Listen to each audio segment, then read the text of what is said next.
Yeah, I can see someone's excited for Resident Evil 9. Yeah, I was too. I was excited to see how it combined two of the series' diverse gameplay approaches into one, with Grace and Leon at the same time. And it's a shame half of it sucks. Yeah, let me explain. Honestly, half of this game has some of the best designs I've seen in this series to date, and the other half is there. I won't beat around the bush. Leon's sections are absolutely god-awful, but I need to lay down the foundations of why Grace's sections are so good. Otherwise, it's just going to be 10 minutes of me going, oh no. So first of all, who the hell is Grace anyway? Well, on first impressions, she's a Jodie Foster wannabe working at the FBI who is tasked with investigating the dilapidated hotel where she once witnessed her mother being murdered. This understandably puts her on edge. Narratively speaking, starting the game with her in a form of fear paralysis, then getting to experience her memories and seeing how bright she was leading up to that horrific event is a sharp contrast that contextualizes her present behavior in a really nice way. Some people may despise her whimpering and cries of confusion while exploring the horrors of what's to come, but I think it really adds a lot to the overall tone the devs are going for here. This opening section also serves as a tutorial for the game's basic mechanics, like opening locked doors, using items and zombie quicktime events. But shortly after, she's abducted by Victor Gideon and plunged into dire straits. But less salt on the swing and more pants full of shit, because, oh Jesus, Big Mama Marie is introduced here. Now that we're in this opening section of the clinic, from a design perspective, it's a really interesting choice to onboard the player with a torch and a weapon, and then remove them. Removing the torch facilitates forced guidance by strategically placed light switches which frame key objects and false scares, and on top of all of that, it tutorializes Big Mama's aversion to light as a mechanic, just by taking away a tool from the player. After all of this and failing to escape Big Mama, you're saved by Cat and Borin, which we'll get to him, but he hands us his phallic compensator with a singular bullet inside, and this is a really interesting design choice. Because in reality, in this next section, up until you receive your first proper weapon, you're basically completely safe if you stay hidden, but giving the player a singular bullet combined with the amount of zombies they'll encounter discourages them from ever firing it, and this inability for players to take out more than one zombie allows for the developers to do something really interesting. Because it forces players to skulk, this means they can place strategic zombies in key areas to funnel the player through specific routes, leading them to naturally finding items like the knife, pistol, and clues for future progression. This is only really possible because of the weak state Grace is in at this point. In contrast, if the player was given a single clip of ammo instead, the devs wouldn't be able to guarantee them taking these routes because they might be a tad trigger happy. I wonder why. A beautiful byproduct of all of this is how much time it gives us with a small subset of the present zombies, because on closer inspection, they are a huge improvement on previous designs. They're preoccupied, repeating tasks they commonly undertook while alive, torn between their previous routines and newly obtained insatiable hunger. This opening of the clinic does such a fantastic job of humanizing what could be mindless obstacles and showing us how much of a threat just a single one of them can be to your life. Once all that's done and we're back in the main lobby though, pistol, torch and some semblance of protection in hand, we start to dip back into the core Resident Evil survival horror formula, and I don't say that as a bad thing. We collect key items to open locked doors, solve puzzles, and gain upgrades to grow Grace's power incrementally while still conserving ammo and avoiding zombies. Because ammo management is a huge part of this game. Too much and enemies become inconsequential, too little and it can result in failure cascades. It can make careful exploration a necessity not just to avoid enemies but to look for any scrap of resources you could possibly get your hands on, and Resi 9 handles this in a really interesting way as it introduces a crafting system that uses blood. But even with this new crafting system, ammo and consumables are still perfectly paced, because instead of bullets being simply strewn about, these corpses are the ammo. In theory, you have to expend resources to get resources. Yeah, you gotta spend money to make money, exactly. But the required secondary material like scrap to make items on top of the blood keeps the element of exploration alive at the same time, but this also doubles the amount of inventory food that you need to do. Because we're dealing with the same famous Tetris-style inventory system seen in previous titles, where what you pick up, where and when are all incredibly important when managing your tiny bags. Like, name another inventory system that can make you bounce off the walls with joy when you find an upgrade that increases your bag by a measly 2 slots. Puzzles are also largely the same here as in previous titles. You're going to be ping-ponging from area to area as you acquire new key items, realize where that might be useful, and have to stumble back to it. This is a tried and true formula designed to guide via breadcrumbs and dwindle or bolster player resources according to what will come next. Most of these puzzles make sense, but some feel a tad forced. I was really excited to see what this multi-step organ harvesting puzzle that took me all across the clinic would come to. But it was just some dude waking up, dying, and then me taking his wristband? Wait, you're just telling me I could go through this twat's pockets when he was out cold, but I have to resurrect the poor fucker instead? Needless danger if I've ever seen it, Grace. But that being said, I never died in Grace's sections, which is perfect, because as we've explored in many of my episodes before on horror design, repeated improperly managed player death is the death of the player experience. You need a harsh consequence for death for the fear of death to have any meaning. Resi has actually been a pioneer in this area for many years by having save points at typewriters that require finite ink ribbons to be able to use them, meaning saving required further exploration and exposure to danger. Every zombie being a potential risk of forcing you to repeat hours of gameplay. Because most of the fear experienced in horror games isn't the bumps in the night, but the punishment we'll receive for not avoiding them.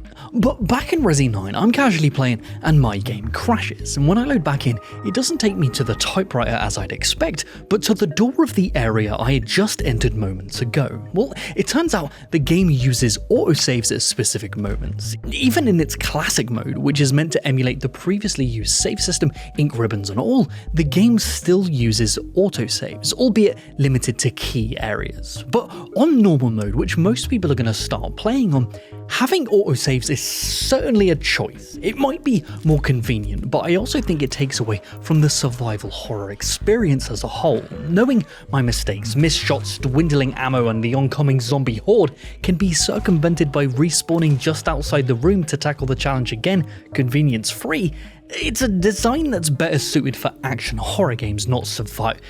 Oh shit, it's Leon's fault, the prick. Okay, it's time. Leon, your time's up. I mean, your time's here. Shit. Well, we all know Leon. From the world's worst first day on the job to single-handedly saving the president's daughter, he's had quite the arc over the years, and within the arc, his inclusion has also pushed Resident Evil in a more combat-focused direction, for better or worse. In the original games, combat had always been intentionally clunky to facilitate the series' survival horror designs, but Resi 4 changed all of that with the new camera, new ways to target, and new ways to take down enemies, which replaced a lot of the horror with a new type of intensity.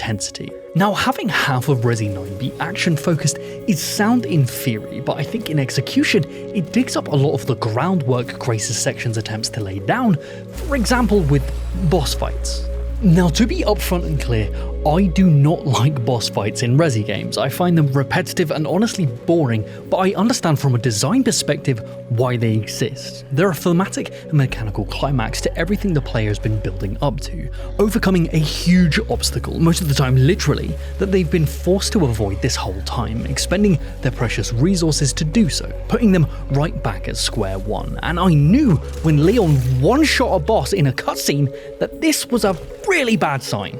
Because nearly all of the shitty boss fights have been delegated to Leon exclusively, and I don't mean just in his sections. Most of the boss's Grace encounters are problems solved by Leon. There's no overcoming the odds through careful resource management and outwitting the monstrosities. No, Leon comes in, blows it away with a handful of shots with his practically infinite ammo for his myriad of weapons, and then just pisses off again. The thing is, I just think this robs Grace of the proper sense of growth she could have as a character. For example, Grace has been caring for this helpless blind child for half the game, literally carrying her to safety while fending off nightmares. And spoilers, but while left alone, Emily sadly passes away and unfortunately succumbs to the virus, transforming it into a horrific monstrosity. What a powerful moment to have Grace reluctantly fight and put down this child she once protected. But no, here comes sends Leon to put into a static pistol-only 13-shot nothing fight where he can't move. What? Grace has been gaining upgrades mechanically and mentally throughout her journey, which are just completely wasted. A lot of people have been complaining about her whining, which is fair, but it's not her fault that she's never given the narrative breathing room to overcome the whine. They just get Captain Childslayer to come in and take over. Why? Let Grace kill the baby, Capcom. Like, throughout the entire first half of the game, I was constantly asking myself the question, why is Leon? Because after switching to him and killing a boss in a couple hits, we're now able to explore the same clinic area Grace did, but nearly all areas have been investigated thoroughly and most of the zombies have been taken care of already, so why? Well, I guess there are wardrobes that we haven't been able to open with Grace, and I was wondering when we'd get the key item required to find out what's inside them, but it turns out all we needed were Leon's thick wrench arms and a hatchet to get the resources that Grace is never going to be able to use because Leon can't access the storage, which I get. You don't want Grace using any of Leon's powerful weapons that would completely break the flow of gameplay, but they seem to share a cerebral cortex because notes and information Leon finds in the attic can somehow be beamed down into Grace's brain for her to unlock safes down there. What? I just don't get why he's here. Until we get to Raccoon City, Leon has a total of roughly 49 minutes of gameplay compared to Grace's 3.5 hours, and he's mostly delegated to clean up on old Grace. He shows up out of nowhere, kills a boss, pisses off, kills another boss, snipes from a perch for a bit, drops down, kills a boss we've never seen before, pisses off again, kills a child, and pisses off to Raccoon City. And it's here, in Raccoon City, where the game really starts to go downhill fast, like a bobsled made of frozen dog shit. Oh, God, Ludo, I need a second. Oh, no, not because of the bobsled. It's too much, Leon. I need to compose myself. Show him the ad. This video is brought to you by Game Maker, the friendly indie game engine built for beginners and professionals alike. Making your own game can seem like a daunting venture, like trying to eat a movie theater hot dog in the dark. But thanks to Game Maker's project-based learning resources, even a novice can create games from start to finish, increasing their coding proficiency along the way. The Game Maker YouTube channel hosts a variety of step-by-step guides to help you craft your first RPG, platformer, puzzle game, and more. You can also find written tutorials on the Game Maker website. Reference the Game Maker manual for additional tips and tricks, or consult fellow devs in the Game Maker Discord server and at community meetups. Why, it's just like adding glow-in-the-dark mustard to that sneaky little hot dog. Whether you're an experienced programmer or just starting out, Game Maker has all the right resources to make sure you relish your game development journey. Head on over to the link in the description and bite into game making today. Yeah, I've calmed down a bit, for sure. So, okay, let's start out with some positives before I lose my mind again. So first off, I really dig the thematics of exploring Raccoon City after it's been nuked. The quiet, desolate remnants of a civilization long gone is a really eerie setting to subtly build up for what's to come. And what's to come is a giant fuck-off spider. Now, I've spoken enough about the shitty boss fight, so I'm going to move past that. Now, this next hub might be the worst case of breaking player conditioning I have ever seen. Let's think of everything the first half of the game has conditioned us to pay attention to. Ammo conservation, inventory management, and enemy avoidance. Well, not only are Leon's levels caked in ammo for his myriad of weapons, his inventory is bigger than the borders of Raccoon City itself, so there is no question of whether or not we can risk picking anything up. And enemy avoidance is simple when there are no enemies whatsoever. The place wasn't nuked after all, until they start spawning out of the literal ground. Gone are the days where zombies would have unique personalities that would need to be carefully avoided through forced resource limitations. Say hello to the hordes of zombies using the exact same models that drop oodles of ammo on death. Maybe we're meant to run from them. Wrong! While exploring a deserted military encampment, Leon stumbles upon an automated shop and a tracker that counts how many zombies he's killed that rewards him with what I can only describe as zombie bucks to buy upgrades for his weapons and further ammunition. So careful ammo conservation, skulking around looking for resources and only using what was vital is out the window and replaced with shoot as many zombies as you possibly can, which if you haven't noticed is the complete opposite of what the last 3-4 3/4 of the game was teaching you to do. Oh, what's this the mobs dropped? An item to unlock an intricate puzzle on the other side of the map, facilitating exploration and inventory management. Nah, mate, it's a zombie buck fun pack for you to pop and use to buy more gun doodads. The actual fuck are you playing at, mate?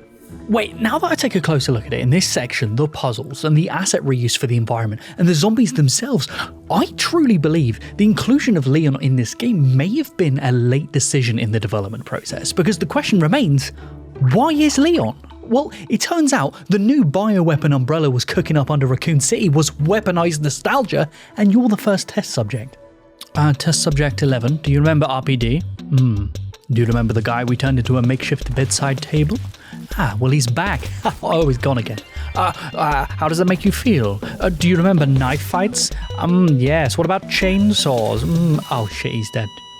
It's also extremely difficult to get used to Grace's playstyle for the first half of the game and then get wrenched into combat go bang fun times, not just from a tonal perspective, which I don't think I even need to explain, but from a gameplay one. Once we're in the inevitable endgame underground lab, because Leon has stage 6 zombie hemorrhoids, we have to play as Grace once again, back to skulking with her minimal inventory and simple weapons. And my question is, why can't Leon give Grace just one thing out of his infinite backpack to aid her in the final stretch, which is the most dangerous situation they've been in so far? Why not give her, I don't know, your infinitely reusable axe? That would be too unrealistic. He's already done it. He gave her his big-ass gun at the start of the game. Now, I know that these are dumb questions to ask in this video game, I'll admit, but this is what happens when you slam two gameplay styles together at once. Initially, when this game was announced, I was hopeful it would be a cool split between action and survival horror, and I'm glad they did experiment with it. I really enjoyed Grace's sections, but Leon's interruptions undo and sometimes violently upend previous designs for needless fan service, and it pains me to say it, but I think the game would have been much better off if the campaigns were completely separate with small cameos of each character, like in Resi 2, or Leon's section was cut completely to give Grace the proper mechanical and thematic arc the game needed, in my opinion. But what do you think? Leon bad, Grace good? Leon sexy, Grace sad? Let us know down below, because we'd love to discuss this with you. And before you go, I just want to let you know that I'm going to be at PAX East in Boston next week, doing a panel on this very game as it happens. So if you're going to be there, keep an eye out for me. We'd love to say hi, and you might get a chance to meet IRL Ludo while you're there. But enough of that. Alright, Ludo, say goodbye. What, is that your bag for PAX? Okay, cool. See you there, guys.